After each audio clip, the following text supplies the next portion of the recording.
నగర జీవిని వేధిస్తున్న నిద్రలేమి. పూర్తి వివరాలకు చదవండి రేపటి సాక్షి హైదరాబాద్ ఎడిషన్. ఆరోగ్యశ్రీ వ్యవస్థను నిర్వీర్యం చేస్తోంది కూటమి ప్రభుత్వం. ఒక పక్క 108 సిబ్బందికి 3 నెలలుగా వేతనాలు లేవు. మరోపక్క 108 వాహనం ముందు కదలడానికి అవసరమైన డీజిల్కు డబ్బులు లేవు. 2 దశాబ్దాలుగా పనిచేస్తున్న సిబ్బందికి ఉద్యోగ భద్రత లేదు. రాత్రనక పగలనక అహోరాత్రులు శ్రమిస్తూ పేదల ప్రాణాలు కాపాడేందుకు ఎంతగానో కష్టపడుతున్న 108 సిబ్బందిని నరక యాతన పెడుతోంది ప్రభుత్వం. తమ సమస్యల గురించి వారు చెప్పుకున్న పాలకులు పట్టించుకోకపోవడంతో రాష్ట్ర వ్యాప్త సమ్మెకు సిబ్బంది నడుం మిగిస్తున్నారు. అదే జరిగితే 108 వాహనాలు ఎక్కడికెక్కడ నిలిచిపోతాయి.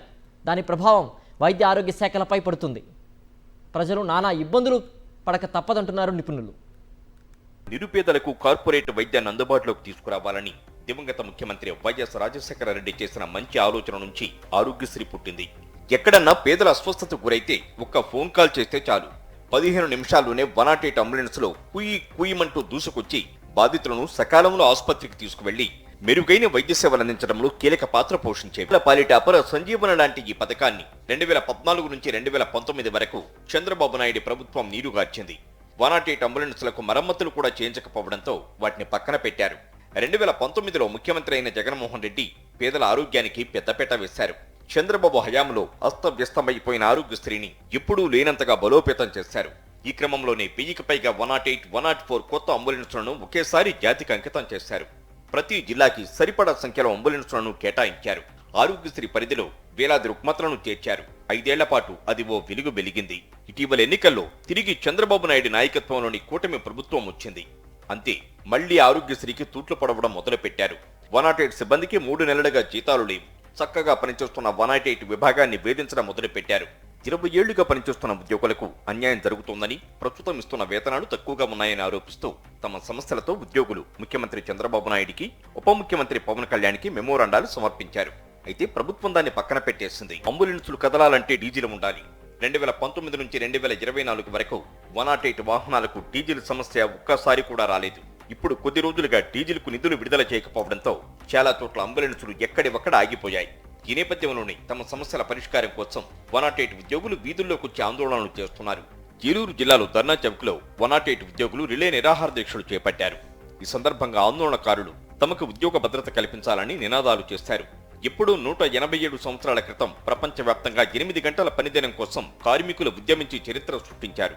అలాంటిది ఇన్నేళ్ల తర్వాత ఇప్పుడు కూడా 108 ఉద్యోగులు రోజుకు 16 నుంచి 18 గంటలకు పైగా పనిచేయాల్సిన దుస్థితి రావడం దుర్మార్గమే అంటున్నారు సిఐటియు నేతలు. 170 ఏళ్ల క్రితం 8 గంటల పని విధానం దేశం మొత్తం, ప్రపంచం మొత్తం అమల్లోకి వచ్చింది. కానీ దురదృష్టం ఏంటంటే 108 ఉద్యోగులు ఇప్పుడు 12 గంటలు పనిచేస్తున్నారు. ఈ ప్రభుత్వానికి తగున ఇది. మరి కార్మిక చట్టాలు అమలు చేయాల్సిన బాధ్యత ఈ ప్రభుత్వాల మీద లేదా? అందుకనే చంద్రబాబు గారి ప్రభుత్వాన్ని మేము విజ్ఞప్తి చేస్తున్నాం. 108 అనేది ప్రజల ప్రాణాలను కాపాడుతుంది. దయచేసి 108 ఉద్యోగుల్ని, వారి యొక్క ప్రాణాలని, వారి యొక్క ఉద్యోగ భద్రతను కాపాడాలని మేము విజ్ఞప్తి చేస్తా ఉన్నాం. వాళ్ళకి 8 గంటల పని కల్పించాలని కోరుతా ఉన్నాం. శాశ్వతమైన వ్యవస్థ కాబట్టి ఇది ప్రభుత్వమే నిర్వహించాలని కోరుతున్నాం, కార్పొరేట్ కంపెనీలకు వదిలేయకుండా. ఆ రకంగా వాళ్ళకి ఉద్యోగ భద్రత కల్పించాలని ప్రధానంగా డిమాండ్ చేస్తూ ఉన్నాం. ఇలాంటి న్యాయమైన సమస్యల పరిష్కారం చేయడం కోసం 108 ఉద్యోగులు దయచేసి వీధుల్లోకి లాకద్దు, వాళ్ళ న్యాయమైన సమస్యల పరిష్కారం చేయాలని సిఐటిగా డిమాండ్ చేస్తూ ఈ వారి యొక్క న్యాయమైన ఉద్యమానికి మేము సిఐటిగా పూర్తి మద్దతును తెలియజేస్తాం. 108 నిర్వహణ బాధ్యతలను కార్పొరేట్ కంపెనీలకు కట్టబెట్టడం కరెక్ట్ కాదంటున్నారు 108 ఉద్యోగుల సంఘం నేతలు. 100% ప్రభుత్వమే నిధులు విడుదల చేస్తున్నప్పుడు 108 నిర్వహణను ప్రభుత్వం చేతుల్లోనే ఉంచుకోవాలని వారు సూచిస్తున్నారు. గవర్నమెంట్ 100% నిధులు ఇస్తున్నప్పుడు ప్రైవేటు సంస్థలకు ఎందుకు ఇస్తున్నారు? మన వైద్య ఆరోగ్య శాఖలో ఏపీలో పెద్ద ఇన్ఫ్రాస్ట్రక్చరే ఉంది.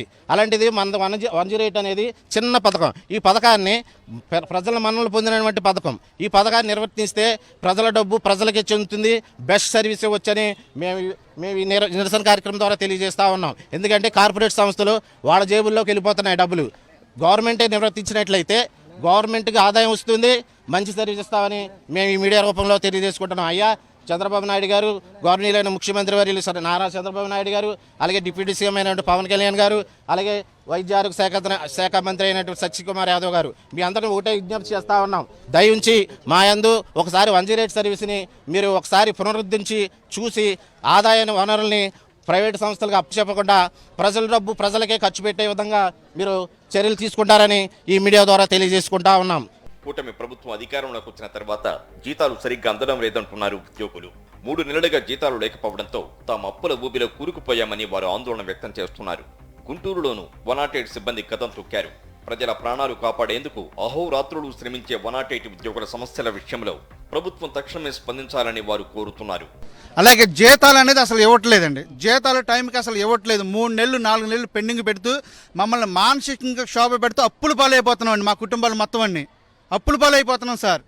ఈ రోజుకి వేతనాలు అందరితో సరిగ్గా మొన్న రీసెంట్గా కూడా డీజిల్ కూడా కట్టలేదు గవర్నమెంట్ వ్యవస్థ. ఒక కార్పొరేట్ సంస్థకి ఇచ్చి ఈ విధంగా డీజిల్ లేకుండా బళ్ళు తిప్పుతున్నారు. మీరు అందరూ ఆలోచించాలి. మీడియా ప్రతిముఖంగా ఒకటే చెప్తున్నాండి. రాష్ట్ర ముఖ్యమంత్రి గారైన చంద్రబాబు నాయుడు గారికి ఈ 108 వ్యవస్థని గవర్నమెంటే నిర్వహించి మాకు ఒక ఉద్యోగ భద్రత కల్పించి మా కుటుంబాలను ఆదుకోవాలని కోరుకుంటున్నామండి. పత్రికాముఖంగా జీవో నెంబర్ 49 పునరుద్ధరించి మా జీతాలు పెంచి అట్లాగే స్లాబ్ విధానాన్ని మొత్తం రద్దు చేయాలండి. స్లాబ్ విధానం రద్దు చేసి అందరికీ ఒకటే జీతంతో అందరు కుటుంబాలను ఆదుకోవాలని మరీ కోరుకుంటున్నాం. 108 అంబులెన్స్ల నిర్వహణ బాధ్యతను ప్రభుత్వమే చేపట్టాలని ఉద్యోగులు డిమాండ్ చేస్తున్నారు. 100 కోట్ల రూపాయలు అనేది కార్పొరేట్ సెక్టర్లకు ఇవ్వటం ఎందుకు? ఆ 100 కోట్ల రూపాయలు పెట్టి ఇంకా తక్కువ ఖర్చుతోటి గవర్నమెంట్ అయితే ఏదైతే టెండర్కి ఎక్కువ డబ్బులు ఇచ్చి రన్ చేస్తుందో అంతకంత తక్కువ డబ్బులతోటి 108ని ప్రభుత్వం నిర్వహించడానికి చాలా అవకాశాలు ఉన్నాయి. మరి ఎందుకు అలా చేస్తుందో అర్థం కావట్లేదు. ఈ ప్రైవేటు వ్యక్తులకు వచ్చినప్పటి నుంచి కూడా ప్రతిసారి కూడా మాకు జీతాలు సక్రమంగా రావు, హరాస్మెంట్స్ ఉంటాయి. ఇంకో ముఖ్యమైన విషయం ఏంటంటే ఇప్పుడు 12 గంటల పని విధానం అంటున్నారు. Okay, right, very good. మేము 12 గంటలు చేసేది ఇంకా ఎక్కువ చేస్తున్నాం. 8 to 8 మా డ్యూటీ అవర్స్. మనం 7:30కి కేసు వస్తే ఎమర్జెన్సీ సర్వీస్ మాది, ఖచ్చితంగా 8:00కి బయలుదేరాలి, తీరాల్సిందే. ఆ కేసు అయిపోయేది 2 గంటలు కావచ్చు, 3 గంటలు కావచ్చు. 2 గంటలు ఎంతైనా సరే ఆ కేసు కంప్లీట్ అయిన తర్వాతనే మేము మళ్ళీ తిరిగి లొకేషన్కి రావాలి, మళ్ళీ ఇంటికి వెళ్ళాలి. కాబట్టి దయచేసి ఈ 12 గంటల పని విధానం తీసేసి 8 గంటల పని విధానం పెట్టాలి. స్లాబ్ విధానాన్ని అప్డేట్ చేయాలి. కుదిరితే స్లాబ్ విధానం తీసేసి అందరికీ ఒకటే జీతం ఇవ్వండి. అందరు చేసేది ఒకటే పని కదా. గత ప్రభుత్వం కార్యనిర్వాహక రాజధానిగా ప్రకటించిన విశాఖలోనూ 108 ఉద్యోగులు ఆందోళనకు దిగారు. జీవీఎంసీ గాంధీ విగ్రహం వద్ద రిలే నిరాహార దీక్షలకు పూనుకున్నారు. తాము నెల రోజులుగా వివిధ ప్రభుత్వ విభాగాల పెద్దలకు, పాలకులకు తమ గూడు వెళ్లబుచ్చుకున్న లాభం లేకపోయిందని ఉద్యోగులు మండిపడుతున్నారు. ప్రభుత్వ వైఖరి ఇలానే కొనసాగితే ఈ నెల 25 నుంచి నిరవధిక సమ్మెకు దిగుతామని వారు హెచ్చరిస్తున్నారు. అలాగే ఉద్యోగ భద్రత కల్పించడం, పీఎఫ్ సంబంధించి 2 పక్కల ఈరోజు వర్కర్స్ నుంచే కట్ చేస్తామనేది చట్టరీత్యా ఇది వ్యతిరేకం. కాబట్టి పీఎఫ్ సంబంధించి మేనేజ్మెంట్ ఇటు వర్కర్ని సమానంగా కట్ చేయాలని చెప్పేసి అడుగుతా ఉన్నాం. చనిపోతే అందరికీ ఈరోజు ఆరోగ్యపరంగా రక్షణ కల్పించే 108 వాళ్ళకి ఉద్యోగ భద్రత లేదు. ఒక పక్కన చనిపోయినా సరే వాళ్ళ కుటుంబాలకి ఆదుకునే పరిస్థితి లేదు. అందుకనే 25 లక్షల రూపాయలు నష్టపరిహారం ఇవ్వాలని చెప్పి చనిపోయిన వాళ్ళకి కానీ రిటైర్ అయిన వాళ్ళకి కానీ 5 ఏళ్ళు పనిచేస్తే గ్రాడ్యుయేట్ ఇస్తారు. అటువంటి గ్రాడ్యుయేట్ ఇవ్వడం మానేస్తున్నారు పక్కన. కానీ ఇటువంటి హక్కులపైన ఈరోజు 108 కార్మికులు పోట్లాడుతూ ఉన్నారు. ఎప్పటికైనా రాష్ట్ర ప్రభుత్వం వెంటనే జోక్యం చేసుకొని పరిష్కారం చేయాలి. లేకపోతే రేపు 25వ తారీఖు తర్వాత సమ్మెకి వెళ్ళబోతా ఉన్నారు. సమ్మెకి వెళ్తే ఓన్లీ 108 ఉద్యోగులు ఒకటే కాదు, మొత్తం హెల్త్ డిపార్ట్మెంట్లో ఉద్యోగులందరినీ, అవసరమైతే మిగతా కార్మికులందరినీ కూడా మద్దతుగా సిఐటి కూడగడుతుంది. అటువంటి పరిస్థితి తెచ్చుకోవద్దని చెప్పేసి రాష్ట్ర ప్రభుత్వాన్ని హెచ్చరిక చేస్తాం. తమ డిమాండ్లను సాధించుకునే వరకు తమ పోరాటం ఆగదని వారు అల్టిమేటం జారీ చేశారు. కూటమి ప్రభుత్వానికి కూడా గౌరవ ముఖ్యమంత్రి నారా చంద్రబాబు నాయుడు గారికి, అలాగే ఉప ముఖ్యమంత్రి మన పవన్ కళ్యాణ్ గారికి, ఆరోగ్య ట్రస్ట్ CEO గారికి కూడా మేము మెమరాండం అందించింది. మా సమస్యలు పరిష్కరించమని అని చెప్పి నెల రోజులు కావస్తుంది, 2 రోజులు తక్కువ. కానీ ఈ నెల రోజుల వ్యవధిలో కూడా పిలిచి మమ్మల్ని ఏ విధమైనటువంటి సంప్రదింపులు జరపకపోగా మేము తప్పనిసరి పరిస్థితిలో ఈ నెల 25వ తేదీ నుండి కంపల్సరిగా సమ్మెకు వెళ్తాము. మాకున్న డిమాండ్స్ ఏమైతే ఉన్నాయో అవన్నీ కూడా నెరవేర్చి తీర్చి మాకు ఏదైనా సరైన న్యాయం జరిగితే కానీ మేమైతే తప్పనిసరిగా సమ్మెకు వెళ్ళే పరిస్థితి అయితే ఉందండి. ఇప్పుడు ఈ గవర్నమెంట్స్ మారినప్పుడు కూడా కంపెనీలు మారుతున్నాయి.